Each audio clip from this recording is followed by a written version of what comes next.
기도하겠습니다. 하나님 아버지, 이렇게 아버지 이름을 부를 수 있고 하나님 이름 앞에 엎드려 하루를 시작함이 얼마나 큰 은혜인지 저희가 그 은혜의 소중함을 깨닫기를 원합니다.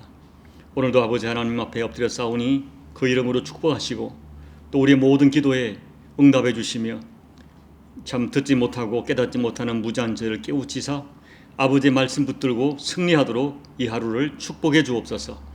먼저 말씀 앞에 무릎을 꿇사오니 말씀해 주옵소서. 저희가 듣겠습니다. 예수님 이름으로 감사하며 기도하옵나이다. 아멘. 오늘은 민수기 35장 1절로 8절 말씀까지입니다.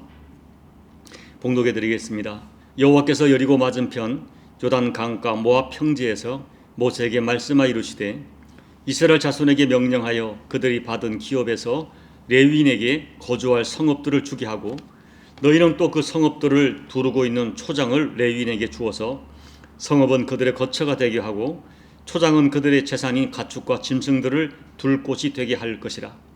너희가 레위인에게 줄 성읍들의 들은 성벽에서부터 밖으로 사방 1000규빗이라. 성을 중앙부에 두고 성밖 동쪽으로 2000규빗, 남쪽으로 2000규빗, 서쪽으로 2000규빗, 북쪽으로 2000규빗을 측량할지니 이는 그들의 성읍의 들이며 너희가 레위인에게 줄 성읍은 살인자들이 피하게 할 도피성으로 6성읍이요 그 외에 42성읍이라. 너희가 레위인에게 모두 48성읍을 주고 그 초당도 함께 주되 너희가 이스라엘 자손의 소유에서 레위인에게 너희가 성읍을 줄 때에 많이 받은 자에게는 많이 떼어주고 적게 받은 자에게서는 적게 떼어줄 것이라. 각기 받은 기업을 따라서 그 성읍들을 레위인에게 줄지니라. 아멘. 민수기 35장을 읽어보면 어쩌면 양극단처럼 보이는 두 부류의 사람들에 대한 하나님의 세심한 배려가 명령으로 기록되어 있습니다. 저는 그래서 민수기 35장을 묵상하면서 사람을 소중히 여기시는 하나님의 마음을 읽을 수가 있었습니다. 또한 하나님의 백성된 우리들에게도 사람을 소중히 여기며 살아야 한다는 하나님의 말씀을 받을 수가 있었습니다. 민수기 35장에서는 하나님께서 특별하게 배려한 사람들은 당시에 성전 봉사를 전담한, 어떻게 보면 경건의 최첨단에 있을 것처럼 보이는 레위인과 또 한 부류는 전혀 반대편에 있는 사람처럼 보이는 살인자들에 대한 배려입니다. 오늘은 이 두 부류의 사람에 대한 하나님 말씀을 전함으로 제가 이제 민수기 설교를 마감하려고 합니다. 먼저 우리가 생각할 것은 하나님께서는 정말 사람을 귀하게 여기신다는 것입니다. 물론 하나님께서는 하나님이 창조하신 모든 만물을 소중히 여기시지만 그 무엇보다도 인간의 생명을 가장 귀하게 여기십니다. 왜냐하면 만물 중에 유일하게 하나님의 형상대로 만들어진 것이 인간이고 또한 하나님께서 직접 생기를 불어넣어 영이 되게 하신 것이 인간뿐이기 때문입니다. 하나님께서 인간을 얼마나 사랑하시는지 가장 정확하게 보여주는 것이 십자가입니다. 로마서 5장 6절, 8절, 10절을 보면 하나님께서 우리 인간을 얼마나 사랑하시는지 확증하는 사건이 바로 예수님이 지신 십자가라고 알려줍니다. 한마디로 하나님께서는 사랑하는 독생자 예수님의 생명을 십자가에 내어 주실 정도로 우리 인간을 사랑하십니다. 예수님이 지신 십자가는 우리 인간을 향한 하나님의 사랑을 확증하는 절정의 사건이었습니다. 뿐만 아니라 여러분이 구약의 율법도 자세히 읽어보면 사실 그 모든 율법은 우리 인간을 사랑하시는 하나님의 보호장치가 담겨 있습니다. 그러므로 율법을 제대로 해석하면 율법에서 하나님께서 우리를 얼마나 사랑하시고 얼마나 배려하시는지를 읽을 수가 있습니다. 그리고 또 한 가지 중요한 진실이 있습니다. 이렇게 인간을 사랑하신 하나님을 신앙하고 하나님을 아버지라 부르는 사람은, 그 하나님을 사랑하는 사람은 반드시 하나님께서 사랑한 사람들을 또한 사랑하게 되어 있습니다. 요한일서 4장 11절 말씀 읽어드립니다. 사랑하는 자들아, 하나님이 이같이 우리를 사랑하셨은즉 우리도 서로 사랑하는 것이 마땅하도다. 그 다음에 요한일서 4장 20절 21절 누구든지 하나님을 사랑하노라 하고 그 형제를 미워하면 이런 거짓말을 하는 자니 보는 바 그 형제를 사랑하지 아니하는 자는 보지 못하는 바 하나님을 사랑할 수 없느니라. 우리가 이 계명을 주께 받았으니 하나님을 사랑하는 자는 또한 그 형제를 사랑하느니라. 하나님께서 우리를 사랑하셨으니 우리도 서로 사랑하는 것이 마땅하다고 했습니다. 또한 하나님을 사랑한다고 말하면서 그 형제를 미워하면 하나님을 사랑한다는 그 말은 거짓말이라고 하십니다. 그리고 그러므로 하나님을 사랑하는 자는 반드시 그 형제를 사랑한다고 하십니다. 이런 관점에서 오늘 말씀을 여러분 자신에게 적용해 보시기 바랍니다. 그렇다면 민수기 35장에서 하나님께서 특별하게 관심을 가지시고 우리에게 부탁하는 사람들은 누구입니까? 첫째는 하나님의 사람인 레위인을 섬기라고 명령하십니다. 민수기 32장에서 요단 동편 지역을 루벤 지파와 갓 지파와 문 앞에 반 지파에게 분배하시고 민수기 33장과 34장에 오면 가나안 땅을 나머지 9지파와 또 므낫세 남은 반 지파에게 분배하십니다. 그렇지만 레위 지파에게는 땅을 분배하시지 않았습니다. 왜냐하면 레위 지파는 오직 성전 봉사만 전념하도록 하시기 위함이었습니다. 그러나 레위 지파도 실제적인 생활을 위해서 집이 필요했고 얼마간의 땅도 필요하고 또 가축들을 목양할 수 있는 목초지도 필요했고 얼마간의 재물도 있어야 됐습니다. 그래서 하나님께서는 12지파에게 분배된 땅에서 각 지파에서 4개 성읍씩 총 48성읍을 지정하시고 그 성읍과 함께 목초지를 주실 뿐 아니라 12지파로 하여금 그들의 각각 수입의 11조를 들여서 제사장과 레위인을 섬기도록 제도적으로 명령하셨습니다. 이 제사장과 레위 사람들은 다른 지파 사람들처럼 생업을 갖지 못하게 하시고 오직 성전 봉사를 생업처럼 전담하게 하셨습니다. 대신에 12지파가 하나님께 드리는 11조와 그들에게 주어진 48성읍을 레위인에게 드려서 생활하게 하셨습니다. 하나님께서는 자신의 종들이 마음껏 사용할 수 있도록 그들의 생계를 유지하는 제도적 장치를 만드신 것입니다. 사랑하는 여러분, 오늘 이 말씀은 단순히 구약의 제도가 아닙니다. 물론 구약의 제사장과 레위인이 오늘날의 목회자와 똑같다고 할 수 없지만 오늘 말씀에 담긴 하나님의 마음과 원리와 정신은 동일하게 적용되어야 하는 말씀입니다. 목사가 이런 말씀을 직접 들어 송구하지만 사랑하는 여러분, 교회와 하나님의 백성들은 하나님께서 전임 사역을 하도록 세우신 목회자를 섬기고 돌볼 의무가 있습니다. 사랑하는 여러분, 여러분의 축복을 위해서 담임 목사로서 진심으로 부탁을 드립니다. 여러분이 평생 어느 곳에 사역을 하시든 하나님께서 세운 하나님의 종들을 소중히 여기시기 바랍니다. 그리하여 주님이 직접 말씀하신 마태복음 10장 41절 말씀처럼 선지자의 이름으로 선지자를 영접하는 자는 선지자의 상을 받을 것이요. 이 말은 너희가 그 사람들을 선지자로 안다면 선지자를 영접하라. 그리하면 너희가 선지자의 상을 받을 것이라는 말씀입니다. 이 말씀에 합당한 여러분들이 꼭 되시기를 예수님 이름으로 축복합니다. 어떤 경우든 여러분 목회자의 허물과 약점에 드러나면 눈물로 중보해 주실지언정 감싸주고 보살펴 주시고 그리고 오늘 구약의 정신에 의하여 섬겨 주십시오. 그리하면 하나님의 복이 선지자의 상이 여러분에게 허락될 것입니다. 둘째로 의도하지 않게 살인한 사람도 하나님은 소중하게 다루셨습니다. 하나님께서는 레위인에게 제공된 48개의 성읍 중에 6개의 성읍을 지정해서 요단 동편의 3개 성읍 그리고 가나안 땅의 3개 성읍을 도피성으로 삼으라고 하십니다. 그리고는 사람을 죽일 의도가 없이 부지 중에 살인한 사람이 그것으로 피신하여 정당한 재판을 받을 때까지 그들의 생명을 보존해 주시도록 하는 것입니다. 하나님께서는 인간이 죄를 지을 때 그 결과만 보시는 것이 아니라 그 동기를 소중하게 보십니다. 그 동기와 의도에 따라서 살인자라고 하는 살인한 사람의 인권까지 하나님께서는 살펴주십니다.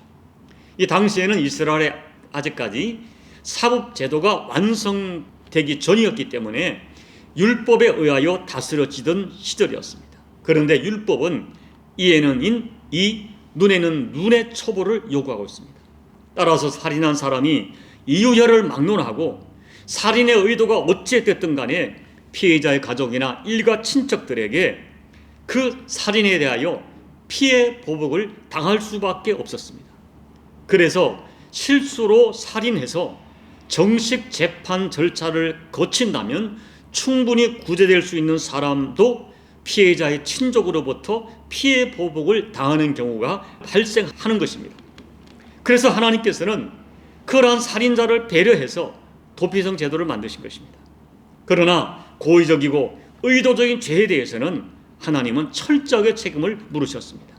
24절 이하를 보면 그 살인이 어떠한 경우로 발생한 것을 정확히 밝히고 반드시 규례에 따라 정확한 재판과 처벌을 받도록 한 것입니다. 이것은 사람은 함부로 죽일 수 없다는 면도 있지만 의도적인 죄에 대해서는 반드시 책임을 물으셔야 한다는 하나님의 말씀입니다. 그러므로 한마디로 도피성은 사람을 소중히 여기시는 하나님의 깊은 배려가 담겨 있습니다. 살인자라도 함부로 죽이지 말고 그의 의도와 어쩔 수 없는 상황과 여건까지 살펴보라는 하나님의 세심한 배려가 도피성에 담겨 있습니다. 이제 말씀을 정리합니다. 하나님께서는 오직 하나님의 일만 하는 레위인에 대해서 깊은 관심을 가지셨지만 가장 무서운 죄인인 살인자의 생명에 대해서도 깊은 관심을 가지십니다. 하나님은 사람을 소중히 여기십니다. 사랑하는 여러분, 부디 사람을 소중히 여기시기 바랍니다. 디모데후서 3장 1절을 보면 말세는 인간관계 때문에 고통하는 때가 이를 것이라고 말씀합니다.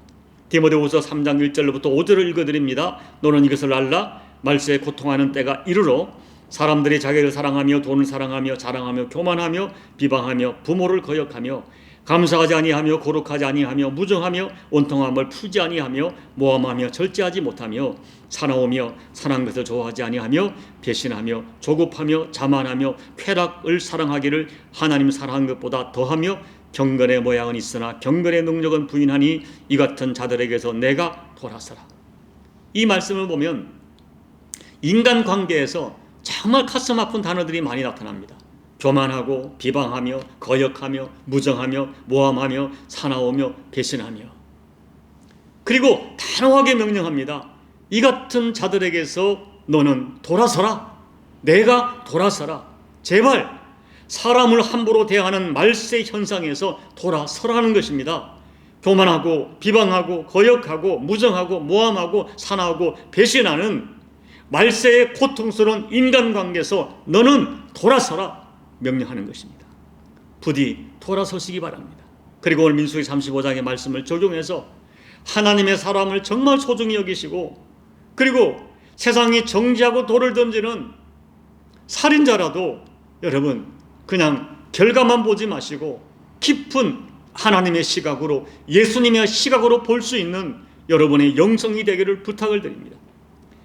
부디 사람을 소중히 여기시는 아버지 하나님의 마음으로 여러분 주변의 사람들을 선대하셔서 하나님께 오히려 복을 받아 누리는 복된 여러분들이 되시기를 예수님 이름으로 축복합니다. 아멘. 우리 찬송가 218장을 찬양하겠습니다. 내 마음과 정성을 다하여서 주 너의 하나님을 사랑하라.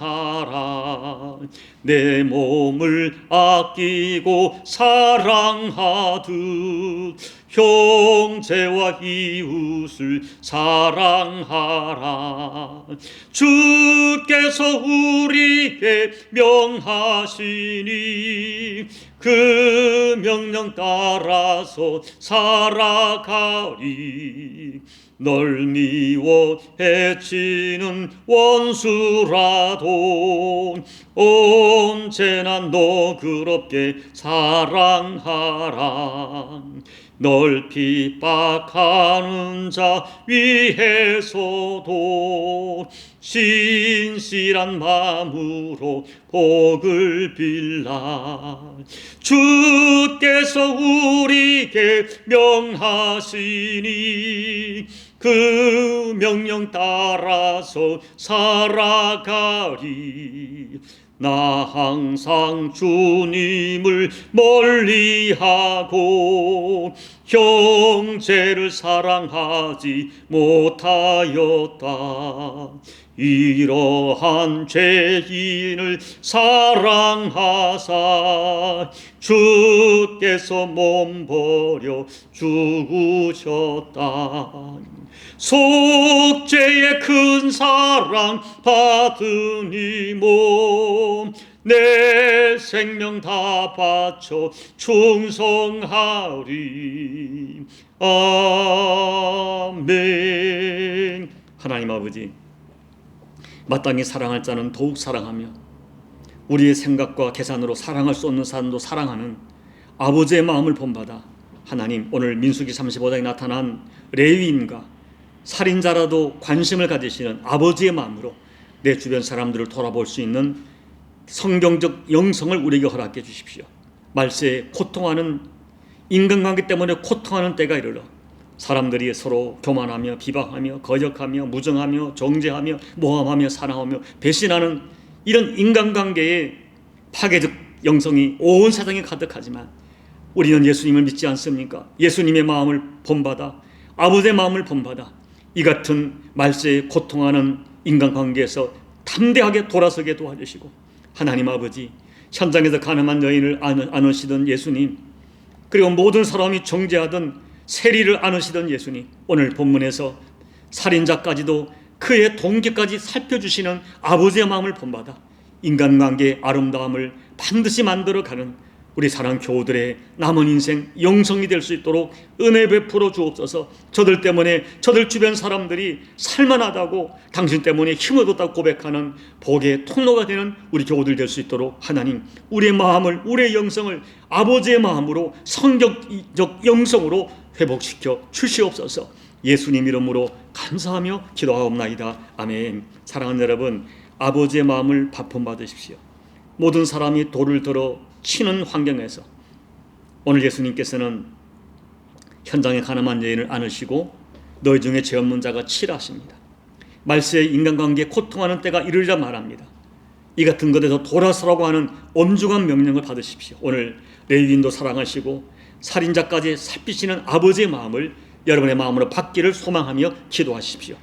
여러분, 우리 사랑 나무 십자가 교회가, 그리고 우리 주변의 모든 하나님의 사람들이 이 마음을 가질 수 있도록 여러분 중보하며 기도해 주시기 바랍니다. 그리고 오늘 이 코로나로 고통하는 열방원에 기도해 주시고 여러분 개인 기도로 예배를 마무리해 주시기 바랍니다. 하나님 아버지, 고맙고 감사합니다. 오늘도 우리가 하늘 앞에 엎드려 이 말씀을 묵상하면서 우리들의 삶이 참 냉정하고 참 차갑다는 것을 다시 한번 느끼게 됩니다. 하나님 아버지, 마땅히 사랑할 자만 사랑하지 못했고 또 모든 사람이 정죄하는 살인자까지도 살펴주시는 아버지의 마음을 저희가 본받지 못했습니다. 하나님 아버지, 오늘 말씀을 통하여 아버지의 마음이 어디 있고 아버지의 시각이 어디 있고 우리를 향한 아버지의 것이 무엇인지를 분별해서 하나님, 우리의 심령이 아버지의 마음을 본받아 사랑하는 복된 저희들이 될 수 있도록 은혜 베풀어 주옵소서. 말세의 인간관계 때문에 고통하는 때, 모두가 무서워 떠는 이때 하나님 아버지, 교만하며 비방하며 거역하며 무정하며 모함하며 정죄하며 비판하며 사랑하며 배신하는 인간관계의 이 파괴적인 영성 속에 우리가 아버지의 마음을 본받아 이 같은 영성에도 돌아서게 도와주시고 아버지, 사랑하며 용서하며 용납하며 이해하며 감싸주며 가슴에 안아주며 아버지 하나님, 오히려 회복하며 치료하는 성경적 영성으로 사람을 살려내는, 사람이 살아나는 아름다운 공동체를 만들어가는 가정에서, 교회에서, 주변에서 이 생명의 사람으로 쓰임받는 우리 교우들 될 수 있도록 하나님 은혜 베풀어 주옵소서. 아버지 하나님, 이제 한 해가 다 저물어 가는데 여전히 코로나 고통하는 열방을 치료해 주시고 그들 속에 은혜를 베풀어 주시고 아버지 은혜가 마르지 않도록 하나님 아버지 은혜 베풀어 주옵소서. 오늘 하나님께서 주시는 귀한 말씀을 본받아 이 종의 심령 속에도 아버지가 기뻐하는 성경적 영성을 가지게 도와주시고 어떠한 사람도 살인자까지도 보살피는 아버지의 마음으로 내 주변을 보살필 수 있도록 아버지 성경적 영성을 이 목사인 종부터 가질 수 있도록 저부터 가질 수 있도록 아버지 종의 심령을 공부해 주시고 이 심령으로 내 주변을 살려내는 하나님의 사람이 될 수 있도록 아버지 은혜 베풀어 주옵소서. 은혜 베풀어 주옵소서. 아버지 도와주옵소서.